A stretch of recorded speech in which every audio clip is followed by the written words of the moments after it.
Bienvenidos a este tercer y último caso clínico relacionado con el abdomen y la pelvis. Nuestro grupo está conformado por Laura Arroyo, María Alejandra Jiménez, Diana León, Melissa Osorio y Santiago García. Todos somos del grupo 1 del horario de las 9 a las 11 de la mañana.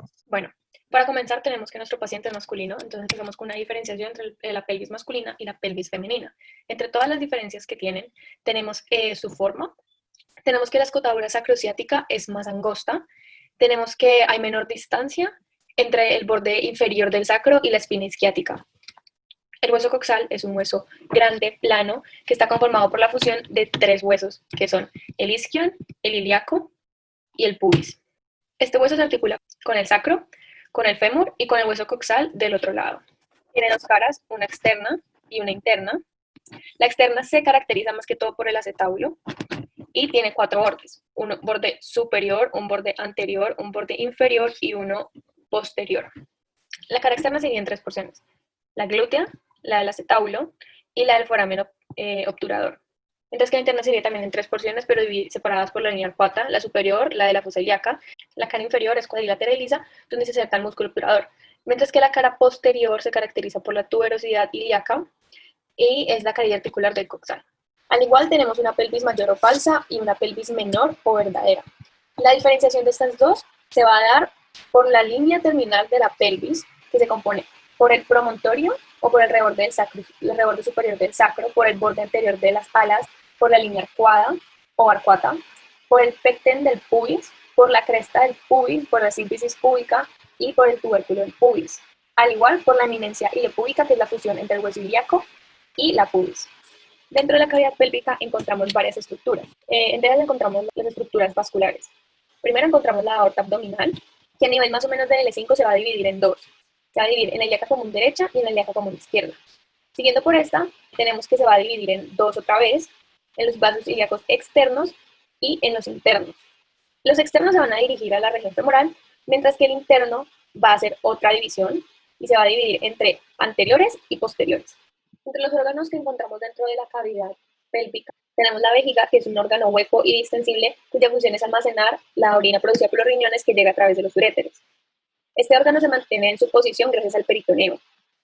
Y en los hombres está directamente anterior al recto. En el proceso de la evacuación de la orina al organismo, esta va a pasar por la uretra.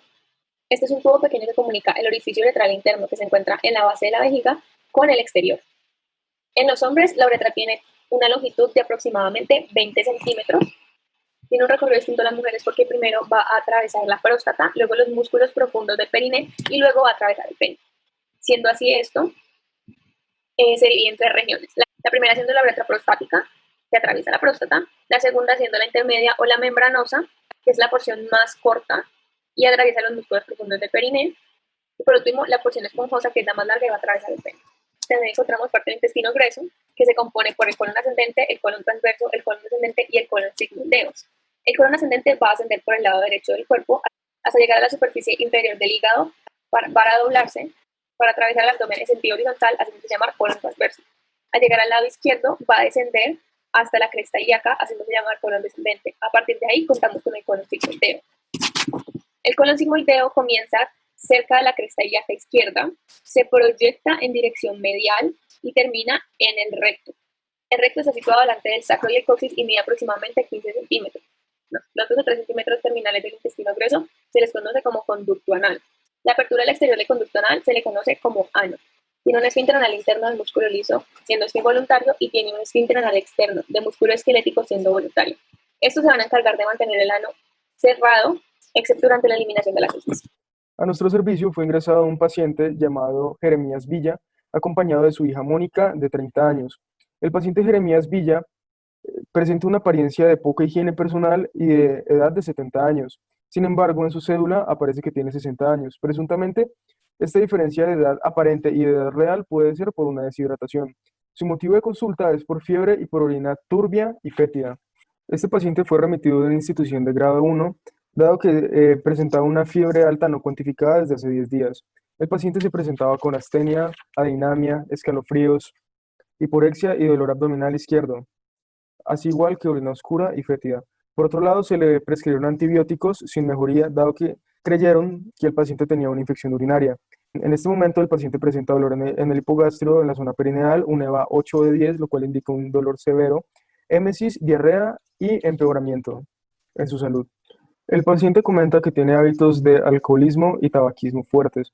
Farmacológicamente lo trataron con amoxicilina clavulanato, el cual es un antibiótico, y con acetaminofén, el cual es un analgésico. Saturación de oxígeno normal. Que la frecuencia cardíaca es de 112, lo cual se puede decir que es alto porque lo normal en adultos es de 80, por lo cual se puede inducir una taquicardia. Tenemos también que la frecuencia respiratoria es de 24, entonces puede decirse que es alto porque lo normal en adultos es de 18. Entonces, el paciente puede tener una taquipnea. La temperatura es de 38.5 y lo normal es de 37, por lo cual debe tener una fiebre también. Bueno, la tensión arterial es de 100/50, entonces puede decirse que está baja porque lo normal es de 120/80. Entonces puede concluirse que el paciente es hipotenso. Y el índice de masa corporal es de 29.4, lo cual puede manifestarse en sobrepeso porque lo normal en adultos es de 24. A continuación vamos a hablar de los hallazgos clínicos en los paraclínicos. Entonces, don Jeremías nos aporta los siguientes paraclínicos tomados en la periferia. Tenemos una glicemia en ayuno que está elevada. Esto nos hace sospechar sobre una hiperglicemia, lo que nos hace sospechar de una diabetes, lo que lo hace propenso a complicaciones de las enfermedades. Adicionalmente, tenemos una hemoglobina baja que nos hace sospechar una anemia. Esto se va a manifestar como debilidad. Por otro lado, tenemos los neutrófilos segmentados que están altos. Esto nos hace sospechar una neutrofilia. Esto es por respuesta a una infección bacteriana, que esta es la primera línea de defensa. Además, tenemos los neutrófilos encallados. Estos neutrófilos son los que están en la médula ósea. Cuando los neutrófilos encallados están en niveles altos, es porque hay una respuesta a una infección bacteriana severa. Por otro lado, los linfocitos están en niveles normales y estos son los anticuerpos contra los virus. Esto nos quiere decir que no hay una infección viral en este paciente. Además, tenemos los eosinófilos normales, que estos están en el sistema inmune, o sea que no hay una inflamación o una alergia en este paciente. La creatinina está normal y esta nos da información sobre el funcionamiento de los riñones, o sea que no hay un problema renal. El BUN está normal y este es un análisis del nitrógeno ureico en la sangre. Esto nos dice que el funcionamiento del riñón está normal, por lo que podemos concluir que no hay problemas en los riñones. Entonces, ¿qué relación tiene esto con el estado de salud actual de don Jeremías? Pues, como ya lo habíamos dicho antes, los neutrófilos elevados nos dan a pensar sobre una infección bacteriana. Esta infección bacteriana puede ser en los riñones o en la vejiga. En los riñones se llamaría pielonefritis, que esto afectaría el tejido del riñón, y en la vejiga se llamaría cistitis. O sea que este señor tiene una infección urinaria de origen bacteriano en la vejiga, porque ya dijimos que en los riñones no pasaba nada. Respecto al parcial urinario, sabemos esto. Tenemos que el color es amarillo, que es normal, que el pH 6 también es normal, pero el aspecto es turbio. Nosotros entendemos que la orina es estéril y que está llegando a un lugar con bacterias. Su densidad es de 1027, que se encuentra dentro del rango.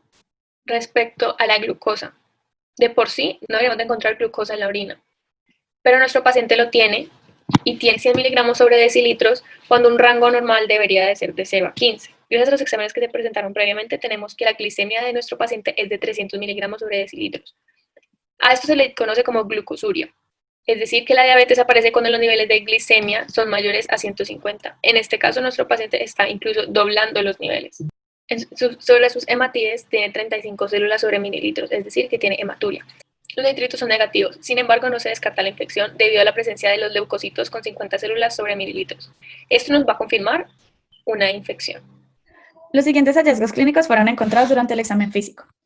En general, el paciente se encuentra en condiciones regulares, está pálido, álgido, es decir, adolorido o quejumbroso, y deshidratado.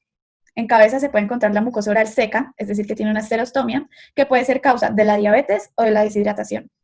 Las conjuntivas se encuentran levemente pálidas, lo cual puede ser un signo de infección, y el paciente tiene aliento alcohólico.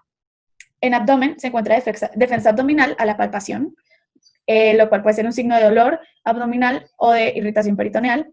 La defensa abdominal se trata de que el paciente va a contraer o endurecer el abdomen en el momento en que se va a palpar. El abdomen también se encuentra ligeramente distendido.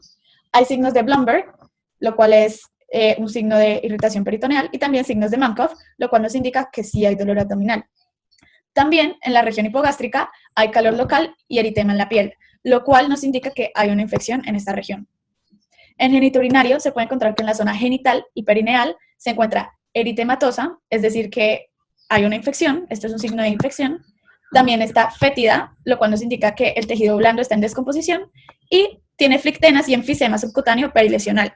Es decir, que alrededor de las lesiones en la piel en esta región van a haber zonas de piel que están rellenas con líquido, similar a una ampolla, y también que va a haber penetración de aire en el tejido subcutáneo alrededor de esas heridas. Lo que tiene que ver con sistema nervioso central, cuello, tórax y extremidades, se puede decir que se encuentra en condiciones completamente normales. Cabe resaltar que para poder formular los posibles diagnósticos es importante tener en cuenta los hallazgos del examen físico. Nos van a permitir cerrar un poco el campo de posibilidades y dirigirnos hacia ciertas afecciones que podría tener el paciente y ciertas regiones que podrían ser las que están afectadas, descartando otros diagnósticos. Teniendo en cuenta lo anterior, nuestro primer diagnóstico sería una afección o trastorno renal, acompañado de la diabetes y el alcoholismo. Se considera que este podría ser uno de los diagnósticos, ya que el paciente se encuentra con orina de color oscuro y fétida, y además por ser diabético va a ser más propenso a sufrir de problemas en los riñones. Nuestro segundo diagnóstico se trata de una fístula enterovesical acompañada de una infección dermatológica no tratada que ha causado una fascitis necrotizante, una infección urinaria de tipo bacteriano que hizo sepsis en diferentes focos, acompañada de la diabetes y el alcoholismo. Se considera que este podría ser uno de los diagnósticos debido a, primero, el color oscuro y el olor fétido de la orina. La infección dermatológica es clara, es muy evidente en la región hipogástrica debido a las lesiones que tiene la piel, el calor local, el enrojecimiento, las flectenas, que está eritematosa. Todo esto nos indica que evidentemente hay una infección que no ha sido tratada. El olor fétido de esta zona también nos indica que hay tejido que se está necrotizando. Y pues, por lo mismo que expliqué anteriormente del olor y el color de la orina, se sabe que hay una infección urinaria tipo bacteriano que ha hecho sepsis, se ha empeorado.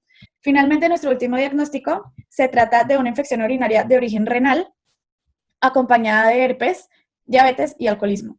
Se considera que esta infección urinaria sería de origen renal, por lo que les expliqué con el primer diagnóstico, ya que es un paciente diabético, es más propenso a tener problemas renales.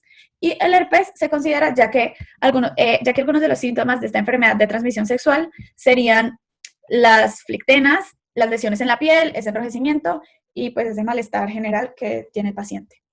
A continuación, para presentar los diagnósticos correctos, se tuvo en cuenta la relación de la historia clínica, los antecedentes personales, los signos y los síntomas presentados en este paciente.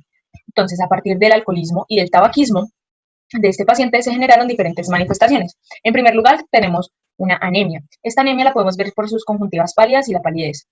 Esta anemia genera una debilidad, una adinemia, y se puede corroborar con los niveles de hemoglobina baja que salieron en los paraclínicos. Además, tiene un sobrepeso, tiene unos cambios de humor, por lo cual vive solo, tiene una deshidratación y tiene tendencia a una mala higiene. Esta mala higiene provocó un absceso. Este absceso generó una fístula enterovesical, lo cual provocó que las heces drenaran a la vejiga. Esta condición generó una infección urinaria de origen bacteriano.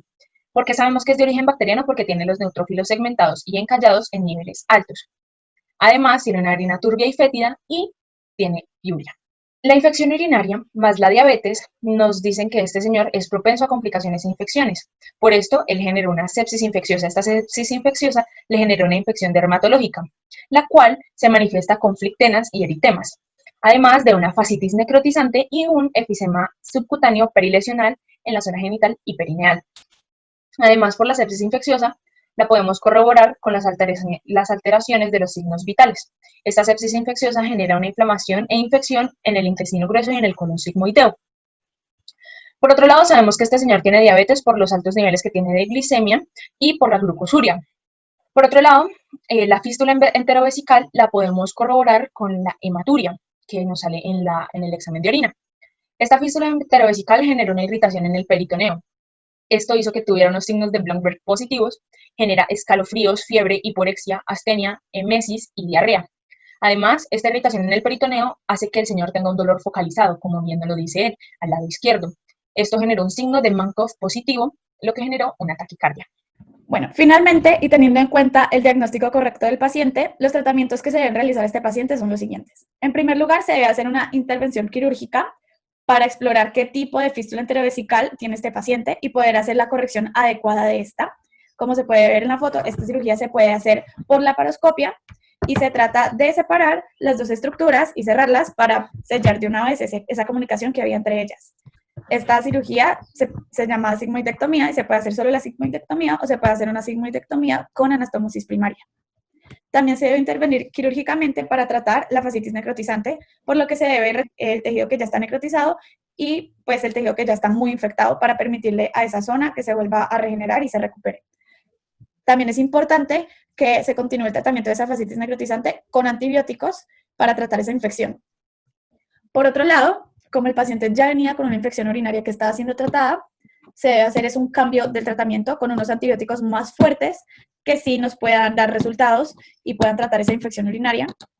Se debe hacer también el adecuado tratamiento para la diabetes. El paciente debe empezar a cuidarse de la diabetes y debe entrar en rehabilitación para el alcoholismo, ya que esta es una condición que no le va a ayudar a tener una recuperación rápida y buena y solo va a empeorar, pues, y va a demorar más todos estos tratamientos y todo este proceso. Cuando don Jeremías llegó a la consulta, llegó acompañado de su hija Mónica de 30 años, la cual es enfermera, y esta se veía poco amable, triste y frustrada. Podemos entender que estaba poco amable posiblemente porque había discutido con su padre, el cual no quería venir a hacer la consulta médica, dado que no suele ir con mucha frecuencia al médico. Posiblemente ella se presenta poco amable, triste y un poco frustrada por esto. Frustrada también posiblemente porque ella se ve impotente al no poder ayudar a su padre, el cual tiene un serio problema con el alcoholismo y serio problema de salud.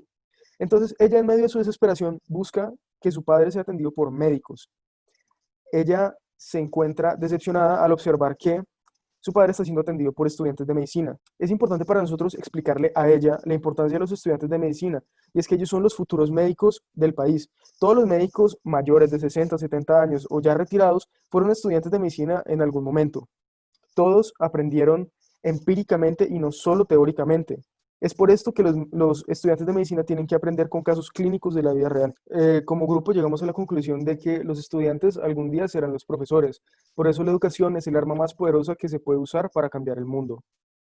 De este caso clínico también podemos concluir la importancia de la anatomía y entenderla para ayudar a precisar un buen diagnóstico. Por otro lado, también podemos concluir cómo el alcohol genera muchas complicaciones de salud. También aprendimos nuevos términos con este caso clínico, pudimos aprender nuevas relaciones clínicas, lo cual es muy importante y es súper chévere porque apenas estamos en primer semestre y ya estamos viendo terminología médica. Y por último, y es la importancia de relacionar adecuadamente la historia clínica, los antecedentes personales, los hábitos, los signos y los síntomas del paciente para poder llegar a un diagnóstico global, bien estructurado, bien fundamentado y poder hacer un correcto tratamiento. Muchísimas gracias.